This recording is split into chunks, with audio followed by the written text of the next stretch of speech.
Beyond the podcast of 1984. Beyond the podcast of 1984. Beyond the podcast of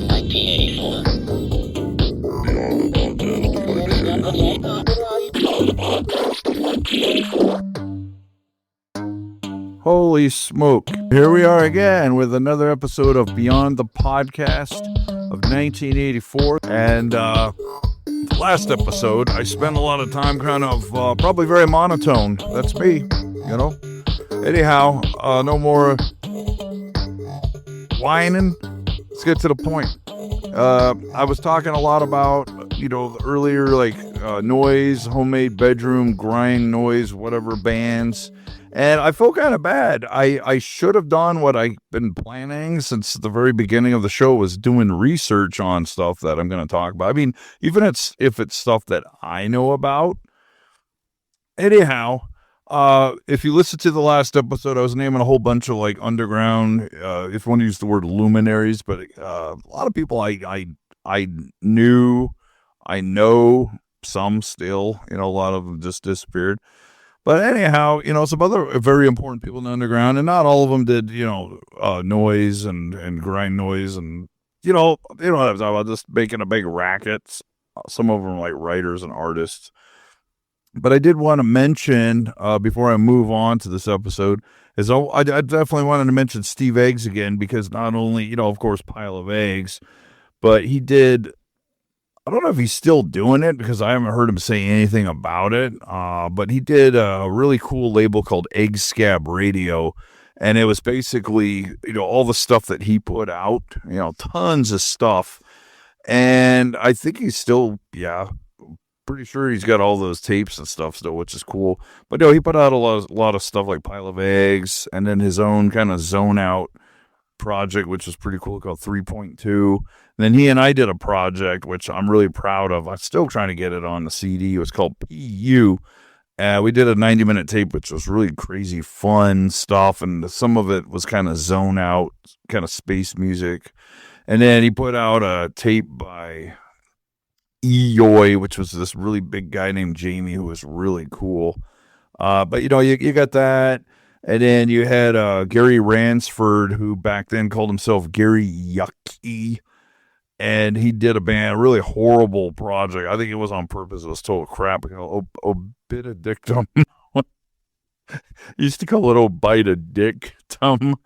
But then he ended up getting all, like, you know, pretty serious. And he did this, you know, not too bad. I think I still have a tape somewhere with the Violet Grind. And then there was this crazy, like, total pervert sleaze kind of noise freak grind, whatever you want to call it, band called Feculence, a guy named Jason. And then, you know, Chris Finney, who was associated with, I believe he's still around, with Hal McGee, who did Hal Tapes, Hal Zine. And what was it? Electronic Cottage was like a magazine that he did long time ago. And he was married to Debbie Jaffe, who, if you've ever heard of master-slave relationship, they were married a long time ago. And Hal's put out so much stuff. I really don't hear much about him anymore. But Hal Tapes was really cool. He did this, like, really big double compilation tape. And my buddy Adam from Moth and I were on it. And a whole bunch of other underground people like Brian Noring, which I got to mention him, you know, from 360 Sound and EHI. But yeah, Hal did a lot of stuff. I think he's still making music and stuff. I don't know. Like I said, I haven't heard from him in a long time. I had a bunch of people. I don't know if they just dropped me or what, but, you know, off the line, I'm like, well, that's fine. But anyways, hope he's doing good. A legend in my book. Lots of electronic music, a little bit of power electronics, experimental stuff, tons of splits. Predominantly tapes, but some CDs and stuff. And then, of course, you know, I just mentioned Brian Noring. We were friends for quite a while. He did a really cool zine called Friends of the Draft Resistance. And the very last issue he did was dedicated to noise and industrial and all that. And I got to say, I was really grateful to be one of the underground weirdos that was interviewed in the last issue. And thanks again, Brian. He also did a really cool experimental project with a friend of his, and I apologize, can't remember the guy's name right now, but band called 360 Sound, and then a solo project called EHI, which was like kind of noise, experimental, just whatever came to mind. And his cassette label was called FDR, short for Friends of the Draft Resistance. And then, of course, we had, there was a guy named Andy, and that's all he went by. And he did acoustic music, and he ended up like a split 7-inch with vaginal discharge, who I mentioned in the last episode. And be honest, to this day, I have still never heard that record. I've had that record for like 20 plus years. I know that's kind of lame to say that. But Andy, he's another guy. He did like his just basically him singing an acoustic guitar, and he was an underground guy, and he disappeared. And then, of course, really cool, super cool guy actually showed up at my house one day, and we hung out for hours. He was just traveling around the U.S., but a guy named Ed, and Ed was in a really cool experimental band called 2 Foot Tall Jerk. And I don't know what happened to Ed. I hope, if anybody knows Ed, I don't remember his last name, but Ed was a really, really cool, super cool guy. And he was one of 2 different people that actually showed up. Well, I shouldn't say my house, but my buddy Adam and I, we were roommates 3 times. And anyways, apartment we lived in. We also had Doug Myers showed up, who lives down in Ohio. And Doug's an awesome dude. He does really kick-ass, like weird furniture made out of steel.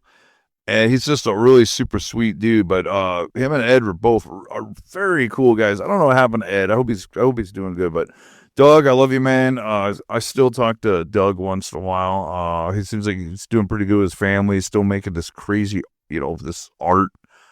And he made a monkey bar setup for all these kids, I guess, around his neighborhood. And I thought that was awesome. He's like, yeah, of course, this is for you to play on. And like, Doug, you're a really selfless, awesome dude. And of course, one of my dear friends from Indonesia, my friend Sabrian, I don't know what it stands for, but he does this noisecore project with a buddy of his. And we actually did a split tape, like it's a Pro Duke tape. It came out on was it Extreme Terrorism? My God, but came out with a really nice Pro Duke tape and a red cassette shell. The cassettes are all red. And then there was a limited edition amount on gold tapes, which looks really awesome. And it was originally a 3-inch CDR too. But sorry, Sabrian's project is called APFAPWAA. And it's really cool. It's lo-fi, total noisecore stuff. And hey man, I hope you're doing good. I got to get back in touch with you, buddy. I'm sure I will have by the time this season's out. I was just thinking about a bunch of other people. I'm kind of just listing all these people. So, if you want to look up some of these people, man. I just mentioned a little while ago Chris Finney, who did, I don't know if he's still around. None of these people some of these people I didn't talk to, but Chris Finney, he's another legend from like the 80s that did a lot of electronic experimental music and apparently some weird kind of prog rock. I don't know if that's the right word, but really big cassette label. Another guy, I actually have a CD by Keith Nicolay. I apologize if I'm not pronouncing your name right, but Postprandials, which is a really kick-ass kind of weird free jazz, experimental, really great stuff. He's another, and all these guys are, definitely, they're older than me. And I hope they're all at it, man. I hope they're all still making music and stuff. But they're all cool guys from what I read about, because Hal McGee did a zine called Hal Zine. And I have a couple issues of it, and he actually interviewed some of these folks, and he put a lot of pictures and stories about his label and hanging out with other people and reviewing total underground music. It was a really great zine. And of course, EHS Extreme Hair Stench, my buddy Andy. I don't know if his label's still going, but it was like he had a label. It's called Uncle Tuka, from Germany. And he's put out a lot of EHS stuff, which is really great total noise stuff. And the long promised EHS, the Earwigs, Organized Dorks, I'm still waiting for it. And I'm pretty positive that by the time this whole season's out, it should be out. It should have been out. So you'll get your copies, man. This has been like one of the most delayed splits and the history of Noise Freak. But anyhow, one of the big things that he did was crazy. A long time ago, he put out a Garo Garo Gee Gee Gee CD, which I wish I would have got my hands on. I think I've seen it for sale. It's like $200 now. It's like, oh god. But a lot of underground people out there, man, that I remember from way back. Just a couple more I need to mention, like Lee Julian, rest in peace, that did Smell the Stench. She put out a ton of cool noise, experimental music. And it's unfortunate. Anybody that knows about Lee knows that he pretty much turned into a wannabe neo-Nazi. And he dropped me off because I told him, I was like, you know what, Nazis should just follow their leaders because I don't care for Nazis. I don't care for that crap. I'm not interested in Nazis and wannabe Nazis. You know what I mean? It's like, ooh, exterminate all these people, blah, blah, blah. And these people like, apparently Miko Aspa, who I used to be friends with, that does Grunt, and it's like, and then Bizarre Uproar, and I don't know what the heck is up with some of those bands from Finland, but just coming out, pretty much coming out of the closet as just complete Nazi trash. And, no thanks. I don't support you. I have no interest. I do have, I still have my old Grunt tape. I'll never get rid of it. I still enjoy your early noise, but I don't care for your, for that bullshit. And then your pseudo pedophile stuff is a joke, in my opinion. So, let's be as shocking as we can. I mean, that's fine. That's what you want to do. Do your bands like Nicole 12. I'm not here to talk smack. I guess I am talking smack, but let me just say that the only reason I mention Miko is that he used to be pretty cool and put out a lot of stuff and got pretty big, and that's fine. Do what you got to do, but I'm not interested in the Nazi crap. So, good luck. And then to me, of course, everybody misses this guy. You know who I'm talking about is Katz from Gorgonized Dorks, and he did a label called Gothic Gospel. Gorgonized Dorks put out so much freaking stuff. I actually have done 2 split CDs with those guys, but I really miss Katz. He's been gone for a while now. I miss you, man. You're awesome. A very creative, funny guy. He always used to put up pictures of himself at raves with all these cute girls. And it's cool because he was a total grind noise guy. And he had a lot of fun. He dance a lot. And really neat human being. Very kind person. Never had anything bad to say. So, I miss you, man. Did that other split with GD, Bruce Horman, which be nice if I promoted it. Should have been already promoted. I got it done quite a while ago, but anyhow, rest in peace, Katz. Just a whole bunch of underground weirdos. Of course, I think I already mentioned Mike Jerk. He put out so much freaking stuff, so many cassettes. He actually did a split CD with Ranger Dump, which is one of Food from Sockeye and 10,000 other bands. A split CDR with them, which is pretty horrible split. It's pretty funny, pretty bad, but I like it. And then another guy that passed away is Mike Sludgesicle from Sludgesicle Records, and I really like Mike. I just thought it was really sad because apparently he was a what is the right word for that?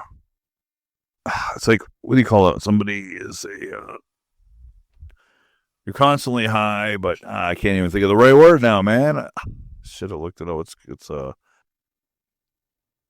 functioning. He was a functioning addict, and he even told me one day, as I sent him $15, and he drew me a really cool logo, which I still have. I thought I sent it to my friend Zach, and apparently I didn't, and I still have it, and I want to use it. Hopefully, I'd like to use it for my double LP. If I still get that damn thing together. But really cool artwork. It was a really nice guy. And the sad thing is I sent him like $10, ordered some stuff from him, and then I never got it because he killed himself. And I think that sucks. And I'm sorry, he did burn a few bridges with some people. I didn't know him personally, hung out with him. Of course, I lived in another state, but he put out a lot of cool noise, grind stuff, and I thought he was a really nice guy, and I'm sorry that his life ended like that, in such a bad way. There's a lot of bad stuff that happened, and I'm sorry for that, but I'm just grateful I got to know him for a while, and I love the logo. that he did for me, and flattered that I was on that huge cassette compilation. I wish I could remember the name of it. But it's got Godzilla on the cover. It's in a VHS box. It's not Battle of the, it's like War of the Monsters, War of the Gargantuan, something like that. Anyways, tons of great bands on there, man. A lot of like crazy bands. And, talking about this, I definitely cannot forget my old buddy who I haven't heard from in a while, but James from Raised in Meat. And he also was in a really cool metal band called Ghastly Secret that nobody seems to ever talk about. I think that should be put out on CD. I think it's a really, really cool, like just very cool, like true metal stuff. It's really good. And Raised in Meat recorded a bunch of stuff, really cool Texas Chainsaw Massacre type noise experimental stuff. Yeah, actually I have my notes on me. That's why you can probably hear that in the background. But, and then, of course, you want to go into infamy. I was friends with the guy. I was actually friends with him again for a while, and he disappeared again. But Robert, and oh, no, here he comes. I'm going to say the meat shits. Did a ton of stuff. I like the early stuff the best, the noisecore stuff. But, of course, all the stuff that came out, Robert very violently anti-gay. And my thing is, hey, that's his choice. If he doesn't like gay people, fine, But a lot of people hate him for that, and Meat Shits used to appear on flyers for NASA, Noisers Against Stupid Assholes. But I thought it was funny that Pile of Eggs ended up on that, too. And it's like, yeah, thanks. Thanks for calling us all homophobes. I mean, just because Steve Eggs once in a while would say some dumb stuff, that was his choice. He was still my friend. Still is. And I didn't agree with lots of stuff he said. But you know what, man? Oh, no, you can only be friends with people have to be exactly like you. And it's just a bunch of crap. But anyhow, early Meat Shits, I got a bunch of that stuff. I got the original Chemical Dependency demo. In fact, I just got the new one from my buddy Colton, and it's in a VHS box. That's pretty cool. It's like total old school noisecore stuff. But, Robert did a Morbid Granny Records, and they put out a ton of stuff, a lot of 7 inches, and I guess the Meat Shits are still around, but I personally definitely not into any of it. It's just way, way too death metal sounding. I like the early stuff, and I understand, he probably just got bored of doing the same stuff, but I still love the early stuff. I still have all that. In fact, I still get that first 7-inch they did, the Live Pornaholic, was it like 90 songs 7-inch that Wheelchair Full of Old Men put out. Very happy to own that. That's a classic, man. But yeah, a lot of underground bands. Trash Fuck Records. Patrick, my buddy Patrick, calls himself a wigger. Oh no, I hope I don't get beat. No, but he actually calls himself one, and he's a really super cool guy. But put out a lot of stuff. I need to get back in touch with him. So many just, oh my God, there's so many people, and a lot of these people from like way back. Final Exit. Kick-ass Japanese band. I love Final Exit. Oh boy, what do we got? Testicle Bomb, Clayton Klein. And I feel really bad because that dude sent me a VHS, sent me a 7-inch, and a whole bunch of stuff, and I never wrote him back, and I apologize, dude. I don't know if Testicle Bomb is still around. I feel like such an a-hole. I don't know if anybody here knows the dude. And I just remembered I do have one of his CDs also. I can't remember if it's one that Reality Impaired put out, but it's pretty cool, like just, crazy noisecore stuff. Just like a lot of screaming, and I just feel really bad that I never got back in touch with the guy because he sent me a really cool package a long, long time ago. And there's been a few people I'm a jerk, man. I apologize. I really would still like to get in touch with this dude. So I don't know if anybody knows Clayton. Please tell him the Bizarre Alien says hello. So yeah, what's the point of this episode? I don't know. Continuation from the last one. And I think that's about it because there's a few other people I don't really feel like mentioning on here. I don't feel I need to mention them. And I can't even think of other people right now, but there's so many labels back then. And some of these people are still around, thank goodness. Like, of course, Andy from Captain Three Leg just announced, got another full-length Captain Three Leg CD coming out. It's got a bunch of other stuff coming out. Mortville's still kicking total butt, which I'm really happy. Yeah, I think, but you kind of get the gist of this. I've been going on now, 20 minutes going on about this, which I guess, call me lame if you want, but, okay, and before I move on from this episode is going on, but I don't know, all these people were pretty cool, man. I cannot forget the legendary, in my opinion, Dan Buck. If anybody here knows who I'm talking about, I don't even know if he's still alive. I lost touch with him, but very super cool guy. He contributed to tons of fanzines and even magazines, like independent magazines. He wrote a lot of really hilarious short stories and poems, and the stuff was always really fun. And he actually had a book put out a long time ago, and I'm really honored that he sent me one, and I still have it. In fact, when I found it again in one of my boxes, I was like, this needs to be on my shelf. It's a small book. He looked kind of like Sonny Bono with thicker hair. A really super, super awesome, friendly, just lovely human being. And I have no clue if Dan's still around. Just like, friends have been asking me, hey, man, do you know if Mike Jerk's all right, if he's around? And I have no clue. I know one guy disappeared, Frank Go Shit, from 90's Charge and Morbid Shit. And, oh, God, I was trying to remember the name of that other total crazy noise band he did. But Frank, apparently, he's still around. He just doesn't get on social media very often at all, and I don't blame him. Sometimes I feel like just dropping completely off it. But, the thing about, like, all these bands, and I do apologize to some, I just can't remember the name of their bands or anything, and I don't feel like getting on the phone and looking up more stuff again, because I'm kind of burned out. I mean, I'm going to eventually do another episode talking about the quote-unquote old days. But I also need to talk about the modern days and maybe the future days, if I can go into the future if I'm still here. But, yeah, I'm still, well, before I go on, I just want to say that I'm thankful for all the people that I've ever gotten in touch with that have written me back, and my apologies to the ones I never wrote back, like Clayton, which, like I said, I want to try to get a hold of you, man. Send you some stuff at least, even if I never hear from you again. I owe you big time. But I'm grateful for all the people that I've known in the past, and the very few that, still keep in touch with me to this day. There's a few of you out there.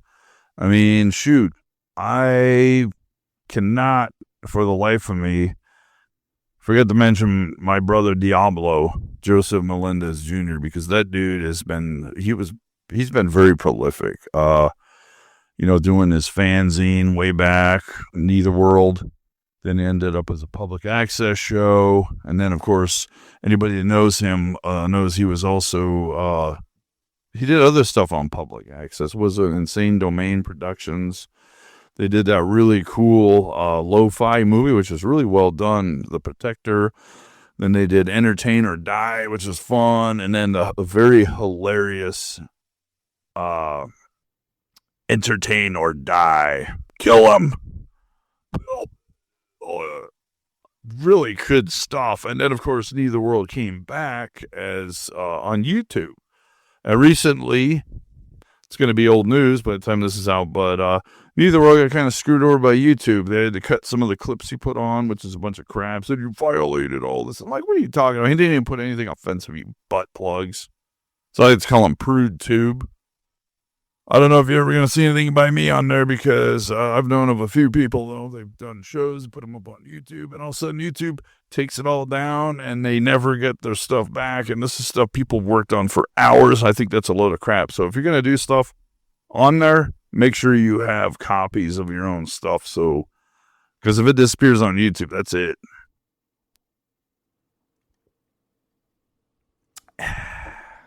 There.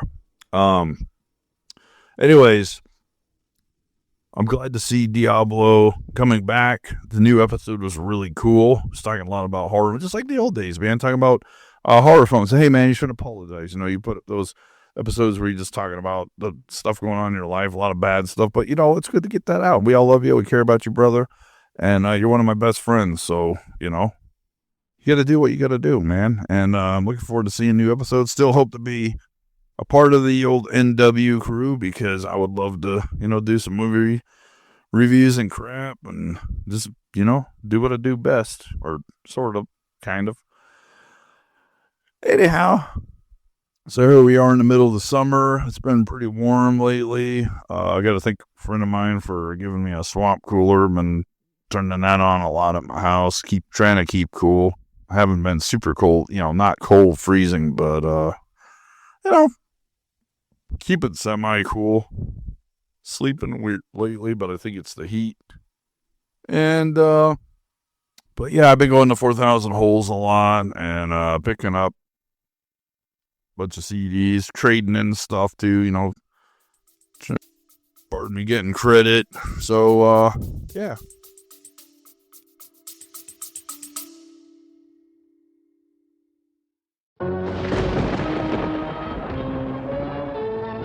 You're still afraid?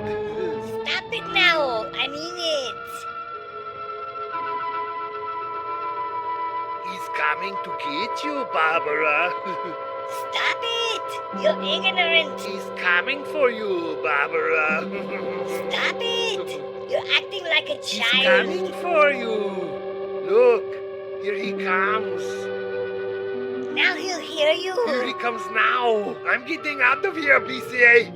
Tune in to PCA's Podcast Weekly on Beyond the Podcast of 1984. BTP 1984.com. Beyond the Podcast of 1984. Beyond the podcast of 1984.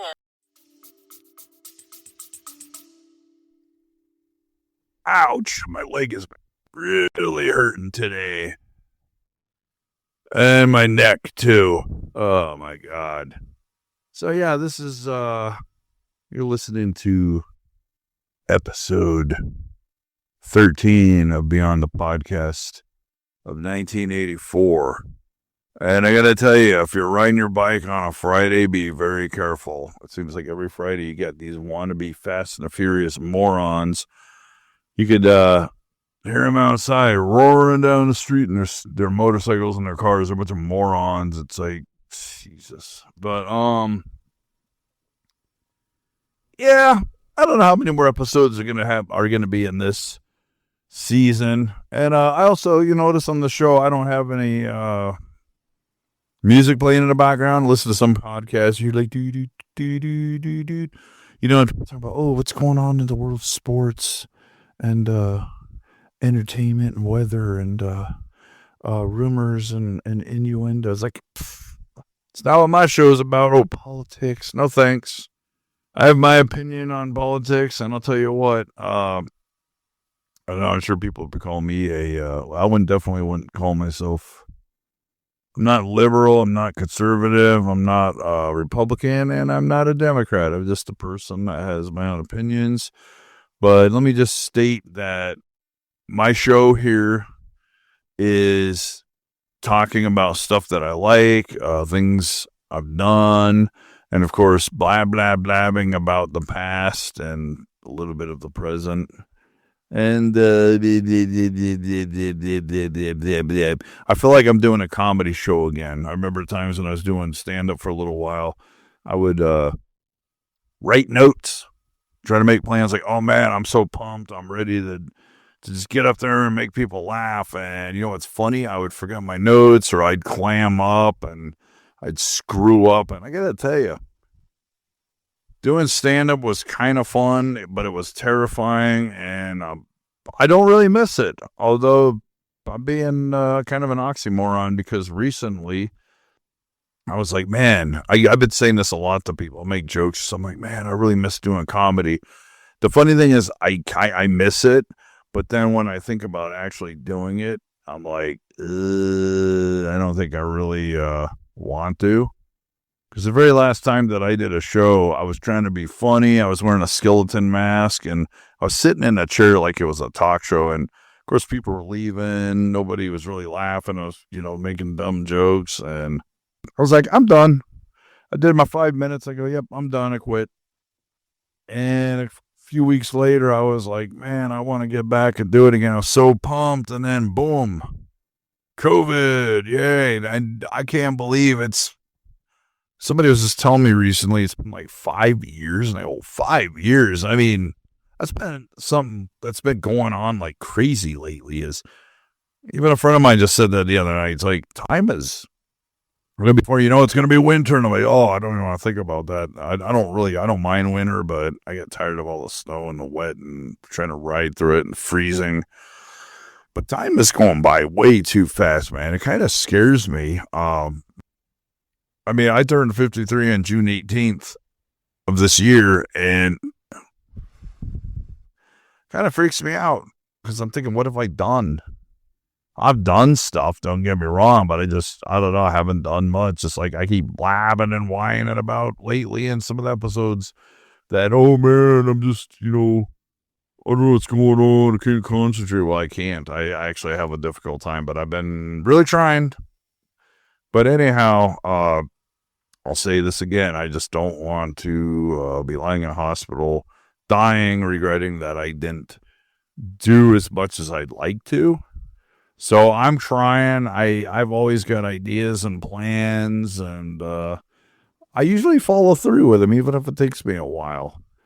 And hopefully, I'm sure that by the time these episodes are in your ears, like an earwig crawling into your ear, I'm pretty positive that I'll have finally had a list of stuff available from my band, re-releases of a bunch of my stuff on CD and blah, blah, blah. Unfortunately, it takes money to do some of that stuff, but I'm trying, man.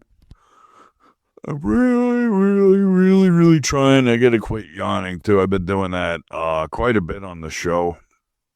And one of my problems that I've noticed on this podcast is I haven't been very funny. Like my buddy Tim was like, oh man, you're going to do your voices and stuff. And I should actually. We did an episode together, and I'm hoping it'll have come out, but we did that collaboration. What was that, a couple months ago? And I know you said something about editing it. And anyways, I hope people hear it. I think it's really funny. We joked a lot. We did a lot of voices back and forth, and it slowed it down right there. My face just fell out. Oh, yeah, that's the thing that kind of sucks, is, man, even when I was attempting to do comedy, I'm like, oh, I'm going to be real funny. And then I get up there and I wasn't very funny, just like I'm not being very funny right now. Or maybe I am. I don't know. I felt like I'm turning on I don't know, kind of like the Eddie Kaufman, just, my wife left me. And I was saying, my wife left me, and I don't have anywhere to go, and blah, blah, blah. See, can't even think straight. Saturday now, too, man. I'm glad. It's been an A-OK week. Not too bad.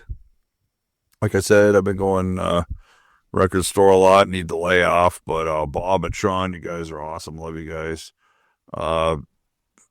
Listened to a lot of music lately. What have I been listening to since the last time? Well, that was only like 2 days ago. Been listening to Real Life. If anybody remembers them, Send Me an Angel. I still have that 12-inch. Finally, a few weeks ago, I got one of their albums, has that.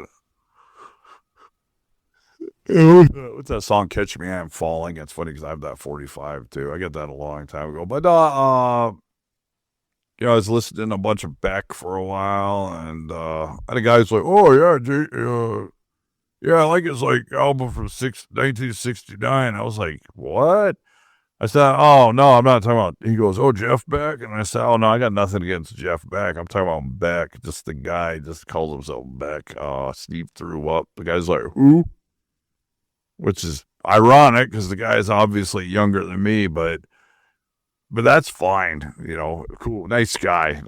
But I was listening to some Beck, and I can't even remember who else. I know some stuff I'm on YouTube. I'm usually watching ASMR stuff, like Shanny, and I can't remember the other gal's name, but they're all beautiful. I love them all. I love their voices. I've been watching this one gal, Vico ASMR, and she's super beautiful. But it's funny because I looked her up, and it brought up a ton of like, was it OnlyFans like porn? I was like, oh God. I mean, and that's the thing too. I was thinking about this recently. I was talking to my buddy, and I was like, is it kind of mean of me to say that I'd rather see all of these girls just doing their normal ASMR? Like, I don't know. It doesn't do anything. You know, you look up some of them and all of a sudden it's like, oh crap, they're playing with themselves. They're naked. They're, doing whatever, sex with somebody. You know what I mean? I'm not being a prude here, but anyways, they're doing porn. And I have nothing against porn, but, it's like, I'd rather just see them with their clothes on doing their ASMR. And they're not all like that. So I kind of laugh. I've had people say, like, oh, those ASMR girls are all like sluts and they're porn. Like, no, they're not. They're not all of them are doing that. And if they are, whatever, that's their choice, man. Just, that sounds like witch hunting to me. It's like, oh, let's condemn these women. How dare they, these sluts? And it's like, if you don't like it, don't watch it. That's why I'm not watching their porn stuff. I'm just like, I'd rather just watch their, regular ASMR. But hey, if that's how they're making their money, they're not hurting anybody. It's their choice. So anyhow, blah, blah, blah. I really enjoy ASMR. I've been listening to it for years. A lot of it's just, it kind of relaxes me. It really does. And I love it. I love their voices. And a lot of those girls are pretty beautiful too, to me. I follow some of them on Instagram, and I've been on Instagram a lot lately. I've been trying to promote this show lately. I just put up a link again, and no, that was on Fart Book. I always call it Fart Book, but get on X, aka Twitter, and not really anything going on there. I mean, I've been on there for a couple of years. It just seems to me it's a brag fest for rich people and celebrities. And I'm just like, I barely get on there. There's a gal I follow that I talk to once in a great while. She's really cool. Beautiful girl, promotes wrestling and stuff. And I'd love to find her. I'm gonna look her up, see if she's on Instagram. She's really cool, but I'm not really a big fan of that site. It really has nothing to do with Elon Musk, who I personally can't stand. I don't think he's great at all. I really have nothing to say about that guy, but I just don't really get excited over that site. I have more fun on Instagram. And I mean, yeah, I know it's social media crap, but I actually have a good time on there. Pardon me, I still enjoy getting on Facebook. I don't agree. I don't like some of the politics on there, just the crap that Zuckerberg's pulled, but there's a lot of hypocrisies on there, but I do enjoy getting on there because I got some really good friends from way, way, way back that I enjoy talking to. And for me, it's a very great form of communication, but I also don't get on there as much as I used to. I don't spend a lot of time on any sites. Because I got other things I got to do. And, holy smoke, we've been going for 38 minutes. Yeah, I know this episode hasn't been too exciting, and I've gotten a couple, I wouldn't really say complaints, but I understand your guys' what was it? What do I want to say? Not complaints, but some of the comments. I haven't gotten them on the show, but outside the show. And I agree with you guys. A couple of my pals out there, you know who you are.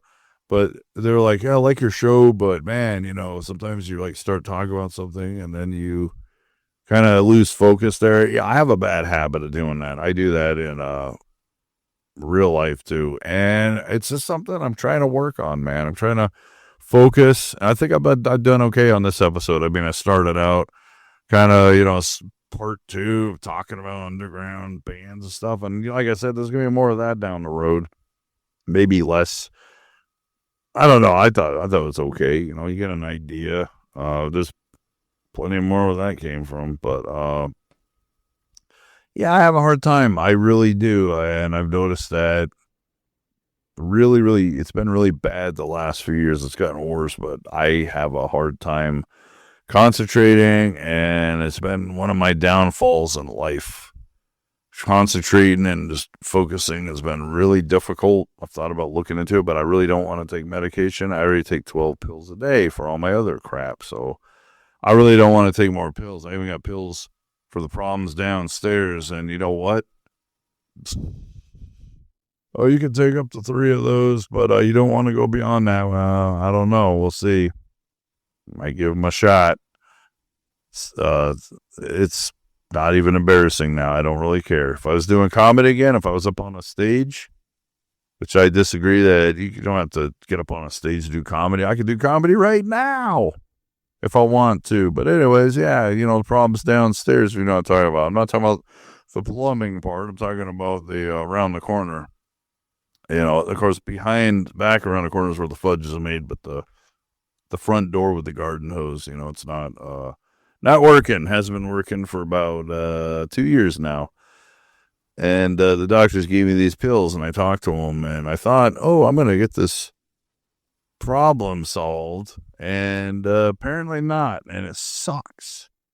I guess I'm good. I'm glad that I don't have a real wife or girlfriend or any of that. I got my dream woman who I dearly love, but I don't know. If she was really here, she might not even care. She might be like, you know what? I don't care.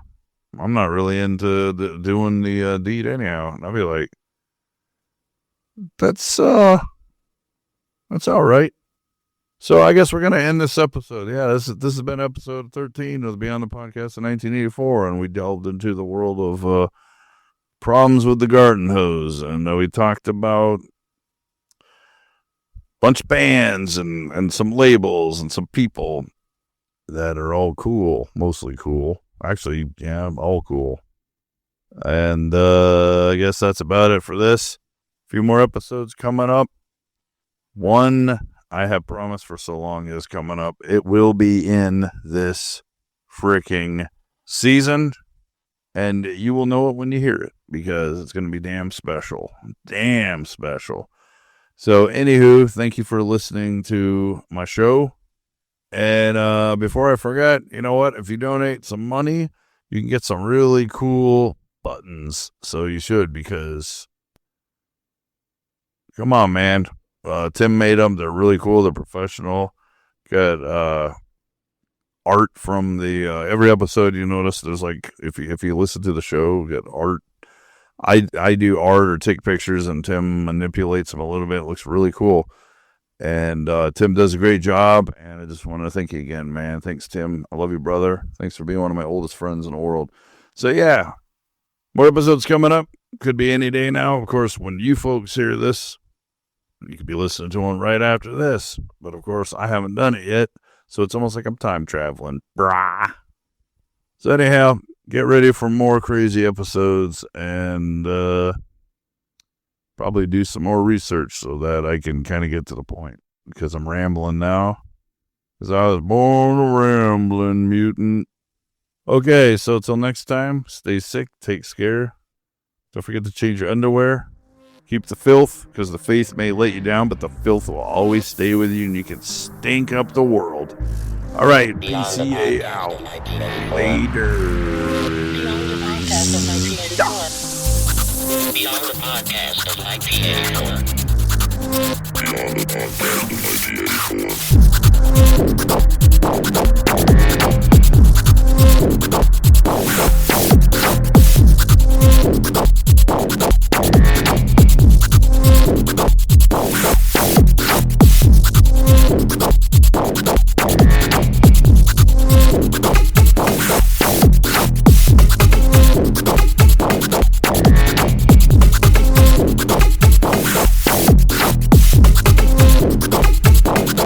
Beyond the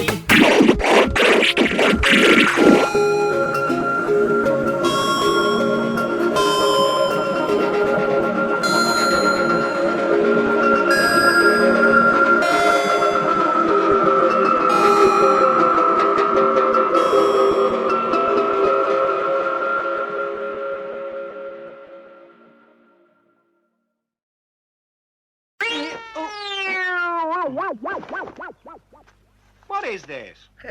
It's Beyond the Podcast of 1984. Well?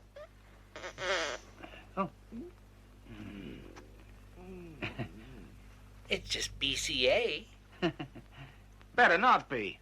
I warn you, for many years, I have been training as an acrobat. Know a lot of tricks. Well, then show us on btp1984.com. Of course I wouldn't. Hey!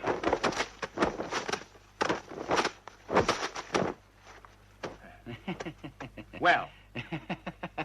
BCA finds it very hilarious. Maybe you could tune in and listen to the show, btp1984.com. Sure. What do you think I am? A fake? Are you a diehard fan of Beyond the Podcast of 1984? Do you want to show off your love for the podcast in style? Well, look no further. Introducing our exclusive podcast merch line. From t-shirts that will make you the envy of all your alien friends, to hats that will keep you looking freaky while repping your favorite podcast. We've got everything you need to take your Beyond the Podcast of 1984 fandom to the next level. So don't wait. Head to btp1984.com now and grab yourself some podcast merch before it's all gone. And remember, wearing BCA's merch will automatically make you funnier and more attractive. Get your Beyond the Podcast of 1984 merch today and join BCA's podcast revolution.